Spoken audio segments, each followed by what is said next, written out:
Senior Madani साहब की, और क्या आपकी भी सहमति है उसमें? देखिए, उन्होंने आज पहली बार एक बात को किया, भाई नीचे कर लो थोड़ा यार, जो आपके लिए ओम है हाँ, वो हमारे लिए अल्लाह है। हाँ, ये पहली बार मैंने सुना। हाँ, मुझे एक बात अच्छी लगी कि कम से कम ये तो आया, क्लैरिटी आई कि मुसलमानों के लिए एक अल्लाह को मानते हैं और हिंदू एक ओम से जिस सब की उत्पत्ति हुई है उसको मानते हैं। वहाँ आदम की बात उन्होंने उठाई, वहाँ मनु की बात की। हाँ। और हमारे यहाँ ये बात सच भी है कि मनु की संतानें हम कहते भी हैं। आज तक तो मनु का विरोध होता रहा, चुप चुप, आज तक तो मनु का विरोध होता रहा, लेकिन ये पहली बार है कि मनु की स्वीकृति आई है।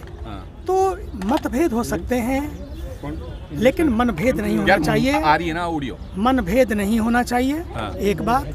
हाँ। दूसरी बात है, क्योंकि मुसलमान अगर अल्लाह को मानते हैं तो उनको मानना चाहिए। हाँ। ये उनका अधिकार है। हाँ। और हिंदू अगर एक ईश्वर को मानते हैं, ईश्वर के अनेक रूपों मानते हैं, ईश्वर एक है, उसके रूप अनेक हैं, उसका भी सम्मान होना चाहिए। अभी सिख समुदाय के चीफ जथेदार साहब ने अकाल तख्त की अभी कहा कि हम, गुरु नानक जी ने हमको सिखाया कि ईश्वर एक है, एक ओंकार, वहाँ एक ओम एक ओंकार। तो ये सारी बातें जो हैं, उन्होंने कहा कि हमारे लिए अल्लाह एक है। तो सबको अपना अपना अधिकार है अपने अपने ढंग से, लेकिन इन सब में आस्था रखते हुए सबसे बड़ी बात है कि मानवता खत्म ना हो जाए। स्वामी जी, इसमें सबसे बड़ी, सर एक मिनट, लोकेश मुनि जी के बयान से आप सहमत हैं या फिर सीनियर मदनी साहब के बयान से? ये साफ साफ जानना चाहते हैं सब लोग। सहमति की नहीं, असहमति की नहीं है। हाँ। मुझे लगता है कि थोड़ा समझ का फेर हुआ है वहाँ पर। किसकी? उन्होंने आपस में जिसका भी हुआ हो। तो बाइकआउट करना जल्दबाजी थी? मुझे लगता है कि आप बाइकआउट कर रहे हैं इसका? सर ये नहीं, मैं किसी चीज का बाइकआउट कभी नहीं करता। रास्ता बाइकआउट कभी भी नहीं है। हाँ। रास्ता है सहमति। हाँ। रास्ता है संवाद। हाँ। रास्ता है समाधान के द्वार खोलना। इसलिए तो एक मंच पे हम लोग हैं। हाँ। ताकि किस तरह से अंतिम बात आज क्या आई, 5 बातें आई। आप उन 5 बातों को हाईलाइट करिए हाँ। कि ये हमारा वतन है, हम सब मिलकर इसके लिए काम करेंगे और हम सब इसको साथ साथ कंधे से कंधे मिलाकर काम करेंगे। हाँ। और जैसा कि मैंने कहा, खासकर मैंने कहा, एक बात को बहुत जोर देकर कहा कि पूरे विश्व में कोई बात आती है, ये बात आती है कई बार, नाम मुसलमान का आता है, लेकिन आज की इस मंच से ये होना चाहिए कि नहीं, अब हम सब मिलकर काम करेंगे, हम अपने वतन को धब्बा नहीं लगाने देंगे, दाग नहीं लगाने सुशील देंगे। मुनि जी ने भी यही बात कही कि आज का जो एजेंडा था वो भारत के विकास, भारत में की जो सद्भावना है उसके ऊपर बात करने की बात थी, या फिर जो जहां जहां पर भारत कमजोर हो रहा है सामाजिक क्षेत्रों में वहां मजबूत करने की बात थी। लेकिन यहाँ पर एक धर्म का पाठ पढ़ाया जा रहा था, उसका इतिहास बताया जा रहा था। इसलिए ये जो संकल्प हुआ, देखिए जब मंच पर लोग होते हैं सबको अपने अपने ढंग से बोलने का अधिकार होता है, क्योंकि सब अपनी अपनी मनोदशा से आते हैं। तो लेकिन हमें क्या करना चाहिए, किसी का बहिष्कार नहीं, किसी का बायकॉट नहीं, बल्कि हमें क्या करना चाहिए, बल्कि हमें परिष्कार करें कि इससे आगे का रास्ता क्या है। इससे आगे का रास्ता ये है कि हम सब मिलकर अपने वतन को चमन बनाए रखने के लिए मिलकर काम करें, पर्यावरण के लिए काम करें, पानी के लिए काम करें, पेड़ों को लगाएं, पहाड़। मिशन लाइफ जो है वो यही है, क्लाइमेट चेंज और ग्लोबल वार्मिंग। वो केवल ग्लोबल वार्मिंग के बाहर नहीं है, अपना भी जो तापमान बढ़ता है उस तापमान को भी हमें कंट्रोल करना चाहिए। मानते हैं कि छोड़ के नहीं जाना चाहिए था। मदनी साहब ने कहा कि पहले हिंदू नहीं थे, मनु के रास्ते से भटक गए हैं। लोकेश मुनि जी ने इस बयान पर एतराज जताया, इस पर मुझे लगता है कि उनके कहने में ये शायद नहीं था कि पहले हिंदू नहीं थे, या पहले, मुझे लगता है कि कहीं पर थोड़ा सा अंडरस्टैंडिंग, बैठने की बात करने की ज़रूरत है कि क्योंकि वो जब इस्लाम को पढ़ते हैं, पढ़ाते हैं, उसके आलिम हैं, उसके दानिश हैं, तो वो उस दृष्टि से समझते हैं। हो सकता है किसी को उन्होंने कुछ बात पूछी होगी तो उनके समाज में जो बताया गया होगा उन्होंने उस तरह से रखा। लेकिन सच यही है कि जो सबको पता है, उन्होंने ये आज कहा भी कि 1400 साल से ये हम लोग साथ साथ हैं। इसका मतलब है दुनिया 1400 साल से पहले भी थी। इसका अर्थ सीधा सीधा है।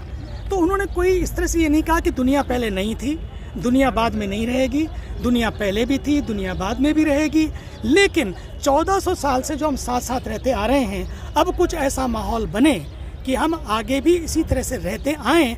मनु की बात जो उन्होंने की कि हमने मनु के चरणों में अपना माथा रखा है, इसका मतलब है कि मनु ने जो उस समय कहा था कि मानव बनो, इंसानियत कायम रखो, हम उस पर आज भी अटल हैं। ये एक बहुत बड़ी बात है आज कि मनु ने जो बात कही उसमें हम मानव बने रहें और इंसानियत बनाए रखें और हम मनु के द्वार से भटकेंगे नहीं। स्वामी जी, ये छोटा बयान नहीं है।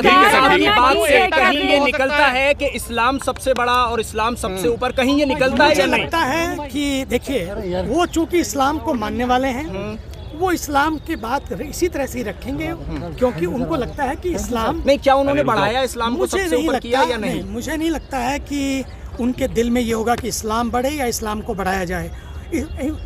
देखिए, हिंदू भी रहें, मुसलमान भी रहें, सिख भी रहें, ईसाई भी रहें और सब रहें, उसके साथ साथ इंसानियत रहे, ये उससे भी ज़्यादा ज़रूरी है। स्वामी जी, और स्वामी जी, आपको नहीं लगता कि जैसे मदनी साहब ने मनु और ओम की बात की, तो लोकेश मुनि इस वजह से भी नाराज हुए होंगे कि बाकी धर्मों का कोई उन्होंने एग्जाम्पल नहीं दिया? नहीं, मुझे मालूम नहीं वो क्यों नाराज हुए, मैं जब बैठूंगा उनके साथ बात करूंगा। लेकिन बात यह है कि ये पहली बार ये आई कि ओम की बात भी आई और अल्लाह की बात भी आई, ये पहली बार हुआ है। पहले केवल अल्लाह की बात होती थी, अब ये बात तो कम से कम आई कि ओम है। पहला शब्द ओम था, पहली जो वजूद था वो ओम का था, उसको नकारा नहीं गया। मुनि जी ने स्वागत क्यों नहीं किया इस बात का, चले क्यों गए?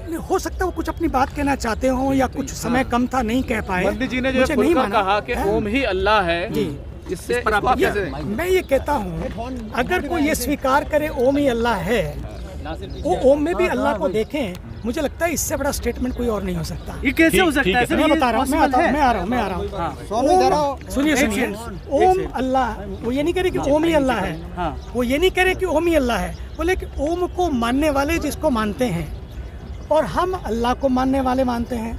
लेकिन उनके मन में मुझे नहीं लगता है कि ये बात होगी कि ओम छोटा है या अल्लाह बड़ा है, और ऐसा होना भी नहीं चाहिए, होना भी नहीं चाहिए।